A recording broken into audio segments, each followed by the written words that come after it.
चलिए दोस्तों, आज देखेंगे फ्रिज में प्रयोग किए जाने वाले टूल्स। तो इन टूलों की सहायता से ही हम फ्रिज का काम कर सकते हैं, जिससे हमें किसी भी तरह की कोई भी दिक्कत नहीं आएगी। जिसमें कि कुछ ऐसे टूल्स हैं जो कि हम आम इलेक्ट्रीशियन या हमारे घर पे भी आवश्यकता रहती है।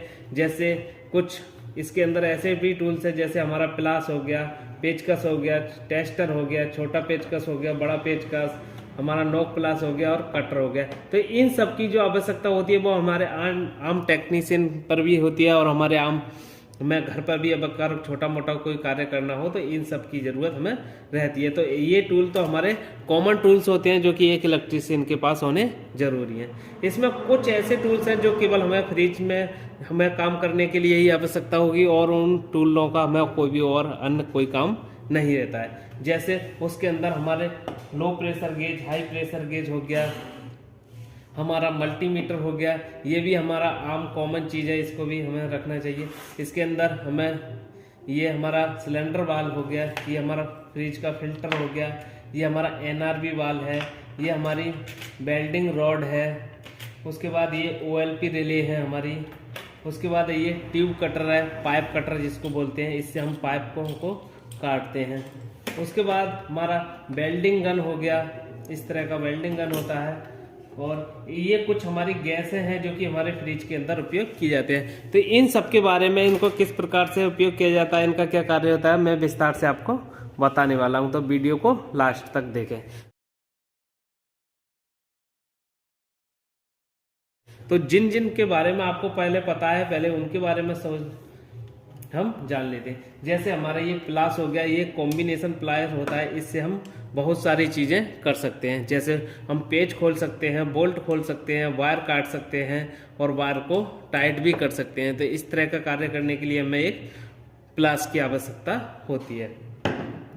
उसके बाद आता है हमारा एक नोक प्लास। इस तरह से हम कोई छोटी चीज़ को भी इसके आसानी के साथ पकड़ सकते हैं, जिससे हमें नोक प्लास की आवश्यकता होती है। तो ये हमारी एक कॉमन चीज़ें होती हैं। उसके बाद आता है हमारा वायर कटर। इस तरह का एक वायर कटर होता है, जिसकी सहायता से हम वायर को छील सकते हैं, वायर को काट सकते हैं। तो एक आवश्यकता हमें एक ऐसी कटर की होगी। तो ये सारी चीज़ें वो हैं जो कि आम टेक्नीशियन के पास होती है। उसके बाद आ गया हमारा पेचकस, इस तरह का स्क्रू ड्राइवर, फिर इससे छोटा स्क्रू ड्राइवर, ठीक, और फिर आता है हमारा एक सबसे छोटा स्क्रू ड्राइवर। तो ये हमारे लिए आम टेक्नीशियन पास नहीं मिलता है, ये सिर्फ उनके पास मिलता है जो हमारे फ्रिज वगैरह रिपेयर करते हैं। तो इस पेचकस का कार्य होता है दोस्तों, ये जहां हमारा बड़ा पेचकस कार्य नहीं करता है, वहां हमें इस छोटे पेचकस की आवश्यकता होती है। जैसे फ्रिज का एवापोरेटर खोलना और अन्य जगह पर ऐसी ऐसी जगह पर पेच होते हैं, जो कि ये ही पेचकस हमारा काम करता है। उसके बाद आता है दोस्तों, अब जितने बढ़िया टूल्स हैं वो सारे फ्रिज में ही उपयोग किए जाएंगे, और वो कहीं भी आपको उपयोग नहीं कराएं। जैसे फ्रिज का मतलब है कि फ्रिज के अंदर जहां हमें गैस चार्ज करनी हो, कूलिंग से रिलेटेड ही सारे हमारे पास है। तो सबसे पहले बात करते हैं हम फ्रिज के अंदर जो वेल्डिंग किया जाता है, वेल्डिंग, और जहां हमें कोई लीकेज आ जाती है उस लीकेज को बंद किया जाता है, तो वहां हमें जरूरत पड़ती होती है एक वेल्डिंग गन की। तो ये है हमारा ब्यूटेन गैस का सिलेंडर, और ये है हमारी वेल्डिंग गन। तो इन दोनों की सहायता से ही हम फ्रिज में क्या करते हैं, वेल्डिंग को किया जाता है, जिसको हम बोलते हैं ब्रीजिंग। इस तरह से ये इस तरह से इसमें कनेक्ट हो जाती है, और फिर इसको हम आसानी से उपयोग कर सकते हैं इस तरह से। और इसके उपयोग करके मैं आपको दिखा दूं कि ये कितनी तेज से हमारी जो है चलती है। तो इस तरह से आप देख पा रहे होंगे, ये हमारी फुल स्पीड के साथ ये कार्य करती है। ये जैसे गैस वेल्डिंग होता है उसी प्रकार से ये भी कार्य करती है। उसके आगे हमारे लिए ये एक इस तरह की सपोर्ट के लिए पत्ती लगानी होती है। इसका कार्य होता है दोस्तों, किसी भी वेल्डिंग करते वक्त, किसी भी पाइप पर वेल्डिंग करते वक्त, एक तो हमारी इसकी फ्लेम है वो ज़्यादा आगे तक नहीं जाती है, और इससे हमारी जो सपोर्ट मिल जाती है, जिससे हमारी जो पाइप है वो आसानी से गर्म हो जाती है। और हमारी फ्रिज की बॉडी को भी ये सपोर्ट करता है, जिससे हमारी फ्रिज की बॉडी के अंदर जो थर्माकोल होता है वो नहीं जलता है, या हमारी फ्रिज की बॉडी गर्म नहीं होती है। तो ये हमारे इतने सपोर्ट के लिए होता है। और ये हमारा ब्यूटेन गैस का सिलेंडर होता है और ये हमारी वेल्डिंग गन होती है। और इन ब्यूटेन गैस सिलेंडर और वेल्डिंग गन के साथ साथ हमें आवश्यकता होती है एक वेल्डिंग रॉड की। तो ये होती है कॉपर ऑक्साइड की बनी हुई होती है, ये भी कॉपर की, और ये वेल्डिंग करने के लिए कार्य की जाती है। जैसे हम इन दोनों की सहायता से पाइप को गर्म करेंगे और फिर इसको उस पर लगाएंगे तो ये हमारी रॉड है जो पिघल जाती है, जिससे हमारा जो वेल्डिंग है वो हो जाता है। और एक और चीज की आवश्यकता होती है हमें वेल्डिंग करने के लिए, वो होता है फ्लेक्स पाउडर। इस तरह का एक फ्लेक्स पाउडर होता है, इस तरह का बिल्कुल बारीक सा। इसकी आवश्यकता हमें जब पड़ती है दोस्तों, जब हमें कॉपर और लोहे के पाइप को आपस में जोड़ना हो, तब जाकर के हमें फ्लेक्स पाउडर की आवश्यकता होती है। जैसे हम इस रॉड को गर्म करेंगे, उन पाइपों को इसमें डिप करेंगे पाउडर में, और वहां जहां हमारा जॉइंट लगाना होगा वहां इस तरह से लगाएंगे, जिससे हमारा जो जॉइंट है वो प्रॉपर तरीके से लग जाता है। क्योंकि कॉपर और लोहा आपस में चिपकने में थोड़ा दिक्कत करते हैं, तो इस फ्लेक्स पाउडर की सहायता से वो आसानी से वेल्डिंग हो जाता है। तो वेल्डिंग करने के लिए हमें इन चीज़ों की आवश्यकता होती है, एक ब्यूटेन गैस का सिलेंडर, एक वेल्डिंग गन, और एक हमारा फ्लेक्स पाउडर, और एक वेल्डिंग रॉड इस तरह की। तो ये वेल्डिंग करने के लिए इन चीज़ों की आवश्यकता होती है दोस्तों। तो वेल्डिंग करने के लिए मैंने आपको बता दिया किन किन चीज़ों की हमारी आवश्यकता होती है। उसके बाद आता है हमारा ट्यूब कटर। ये हमारा ट्यूब कटर है, इससे हम इसकी सहायता से हम पाइपों को काटते हैं। जैसे हमारे फ्रिज की कोई पाइप गल गई है या टूट गई है, तो उसको काटने का जो काम करता है वो ट्यूब कटर करता है। तो इस तरह से हम इसमें फंसाएंगे और इस पीछे के नट को टाइट करेंगे, और ये हमारा जो है इसमें ब्लेड लगा हुआ है। तो इसको इस तरह से जब हम किसी भी पाइप में इस तरह से लगा करके और इसको इस तरह से घुमाएंगे, तो जो हमारा पाइप है वो आसानी के साथ कट जाता है। क्योंकि इसके अंदर जो ब्लेड है वो बहुत ही धारदार ब्लेड होता है, इसकी सहायता से हमारा जो पाइप है वो कट चुका है। तो ये होता है हमारा पाइप कटर। उसके बाद आता है हमारा दोस्तों फ्रिज में उपयोग होने वाला फिल्टर। तो इस तरह का एक फिल्टर होता है, इसके अंदर सिलिकॉन की गोलियां भरी होती हैं, आपको सुनाई दे रहा होगा, ठीक। तो ये इस तरह का इसके अंदर कॉपर का फिल्टर निकलता है, इस तरह का। ये जो फिल्टर होता है दोस्तों हमारी गैस को छानने का कार्य करता है। तो ये भी होना हमारे पास आवश्यक है। उसके बाद आता है हमारा NRV वाल्व दोस्तों। ये होता है हमारा NRV वाल्व दोस्तों। इसका फुल फॉर्म होता है नॉन रिटर्न वाल्व, इसको पिन वाल्व भी बोलते हैं। इसके अंदर इस तरह की पिन होती है, जैसे हमारे ट्यूब टायर वगैरह में होती है, हमारे गाड़ियों के टायर में, उसी तरह का सेम ये है। ये हमारा कॉपर का बना हुआ है, ये कॉपर का बना हुआ होता है। इसको किस प्रकार से उपयोग किया जाता है, जैसे हमारे फ्रिज के अंदर इस तरह का एक कंप्रेसर लगा होता है, उसमें एक लाइन हमारी सक्शन लाइन होती है, एक डिस्चार्ज लाइन और एक हमारी चार्जिंग लाइन होती है। ये टोटल हमारी 3 लाइन बनी हुई होती है। जो हमारी डिस्चार्ज लाइन होती है वो हमारे कंडेंसर से जुड़ी हुई होती है, जो हमारे फ्रिज के पीछे एक जाली टाइप का रहता है, और जो सक्शन लाइन होती है वो हमारे एवोपरेटर से जो पाइप आता है वापसी गैस के लिए, वो उसमें कनेक्ट रहती है। और जो चार्जिंग लाइन रहती है वो दोस्तों बिल्कुल बंद रहती है, उस पर वेल्डिंग लगा हुआ होता है। और जब हमारे फ्रिज के अंदर जब गैस खत्म हो जाती है, निकल जाती है, तब हमें NRV वाल्व लगाकर फ्रिज के अंदर गैस चार्ज करते हैं। तो ये इसकी आवश्यकता होती है, जब फ्रिज के अंदर गैस चार्ज की जाएगी तब इसको लगाया जाता है, जो कि चार्जिंग लाइन में इस तरह से लगाया जाता है, जिसकी सहायता से हम इसके अंदर गैस को भरते हैं। इसका कार्य क्या रहता है दोस्तों कि ये इसके अंदर गैस जा तो सकती है, रिटर्न नहीं हो सकती, मतलब वापस नहीं आएगी। जैसे ट्यूब टायर में हम हवा भरते हैं उसी तरह से ये कार्य करता है।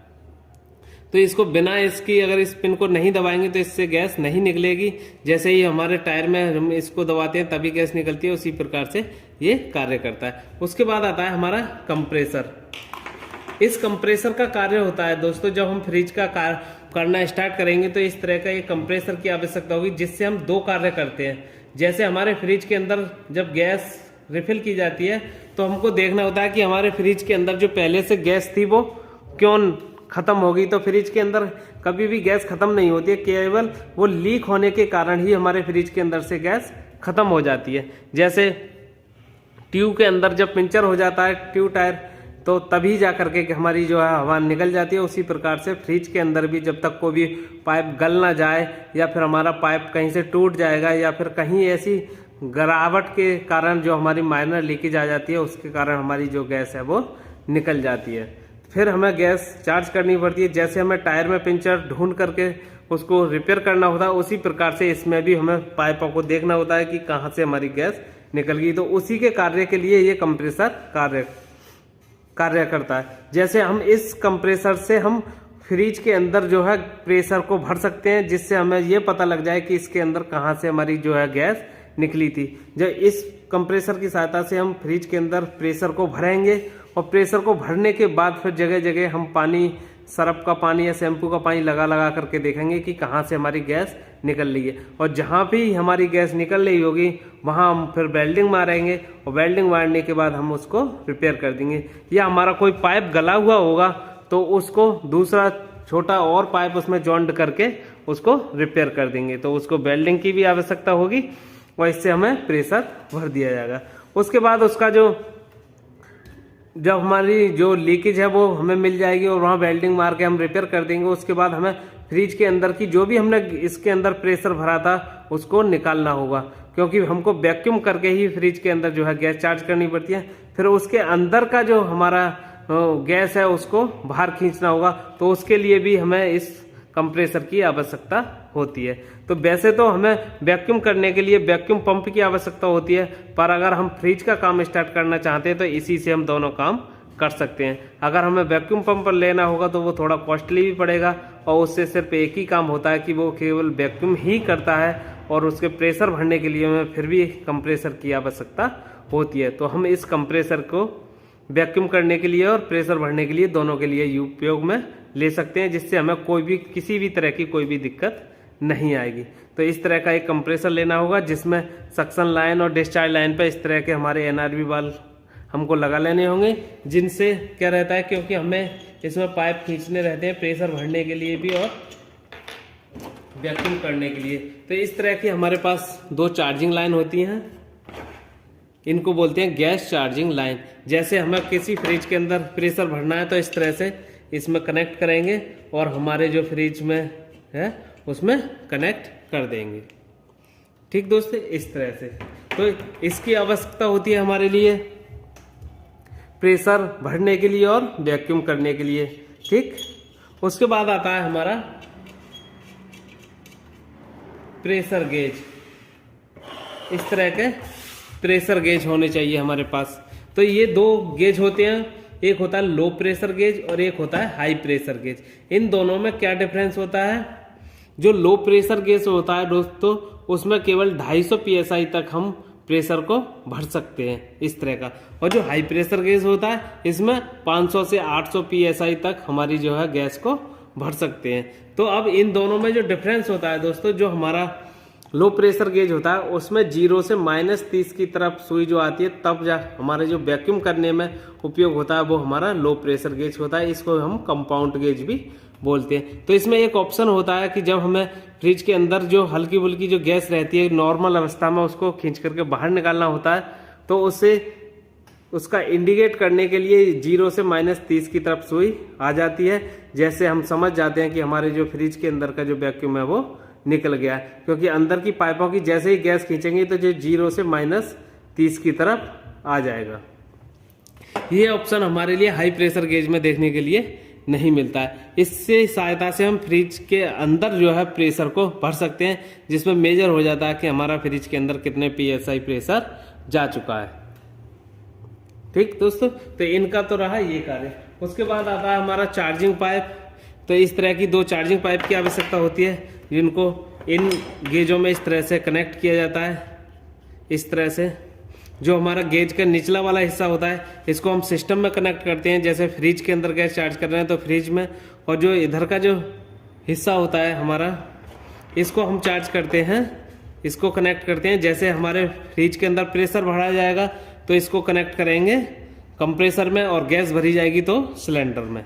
तो इस तरह से इसको उपयोग किया जाता है।